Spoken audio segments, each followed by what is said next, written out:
Duhejeje gutunganya uruganda rwo gushira ahabona igitabo kirimwo ibiharuro Ndangashusho, ibiharuro vy'umwaka wose waranze 2022 kugira ngo abana bariye bashobore kubikoresha. No kuvuga ko urwo ruganda rwarimwo abatari bake basanzwe bakora mu bushikiranganji bw'Amagara y'abantu guhera novuga nti mu bushikiranganji nyene ico bita niveau central, tukaduga mu ntara z'ubuvuzi no mu ma district, eka turi kumwe n'abasanzwe bashikiye ubwo bushikiranganji. Muti none ico gitabo akamaro kacu nakahe? Akamaro kanini cyane gose, tubabwira ko ari igitabo mbere kitari gito, gifise impapuro 321 kirimwo ibiharuro biva mu mavuriro canke mu bindi bisata by'ubushikiranganji bw'amagara y'abantu. Ibyo biharuro bifasha kugira ngo bifatigweko mu kugira ngo hatunganywe imigambi ifasha kugira ngo amagara y'abene gihugu agume amera neza. Ico rero twahejeje kugisohora mu mwaka wa 2022, birafata umwanya kugira ngo ivyo biharuro ko nyene koko vyegerane. Naco gituma mubona gisohotse ubu ku mugaragaro, nayo ubundi bwo igitabo cari gisanzwe kiriko kirakoreshwa guhera mu kwezi kw'indwi, ariko kumvo z'uburyo n'umwanya gishoboye gusohoka muri uno mwanya. Hariho ibiharuro bitari bike, aho twovuga ibiharuro bijanye no kubungabunga amagara y'abavyeyi n'ibibondo. Aho turavuga nk'ibijanye no gukurikirana incanco z'abana. Twanashoboye kubona yuko nko mu mwaka wa 2022 abana bose bashoboye kukwiza incanco. Harimwo n'ibindi biharuro ari bijanye n'ivyo abavyeyi bibarukira mu mavuriro, byose twarabishizemwo muri ico gitabo. Biracaboneka yuko harakira abavyeyi bakivyarira inyuma y'amavuriro, kuko turi ku rugero ruri munsi ya 80% gushika ubu.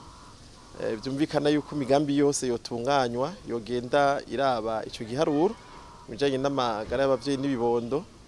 Turanavugana bijya vy'ubuza gukurikirana imbanyi mu mezi 3 ya mbere. Hejuru y'ivyo biharuro aho n'ibindi biharuro twovuga duti turaba ubutunzi bw'amavuriro, turabe ibijanye n'abakozi, ibiharuro vyerekana abakozi dufise.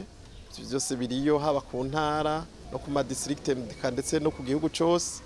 Tukerekana n'ukuntu imiti ishobora kuboneka, tukerekana n'ingwara zagiye zisinzikaza abantu canke hariho nizabatwaye. Aha turavuga nka malaria ko ariyo ngwara tubona iza ubwa mbere. Ivyo ni ibiharuro bimwe mu birimwo. Ntitwokwibagira no kuvuga ibiharuro bijanye nuko hari abaremesha kiyago bafasha mu gisata c'amagara y'abantu, mbetse no mu kuvura mu kibano. Biraboneka yuko intererano yabo nabo nyene itari nto iyo bariko baravura nka za malaria, umusonga canke ingwara zo gucibwa mu kubana. Ni byiza cyane ko ibi biharuro bihejeje kwerekanwa, ndetse n'imbere yuko tuvyerekana dusanzwe dufise n'urubuga dukoreramwo, urubuga novuga nti rukora ku buhinga bwa none mu kinofunofu bakwita DHSD. Ivyo biharuro babiriyo, uretse ko ubu twavyerenje mu gitabo. Tuvuga duti ivyo biharuro ntivyo bimpa gusa, ubushikiranganji n'ababufasha kuva ku mutwe hejuru no gushika hariya mu kibano bitegeza gukoreshwa ico twokwita mu gifaransa utilisation des données. Mugabo ni gukoresha ibiharuro mu gutumbereza imigambi ijejwe kugira ngo bene gihugu bagire amagara meza. Rero ikibonekeza nuko nivyo birakoreshwa, ariko twabonye ko hari kiragahaze, ndetse dufatiye no ku vyigwa vyagiye bikorwa. Byaribonekeje yuko gukoresha ibiharuro bifatirwako biri ku rugero rwo hasi kuri 64.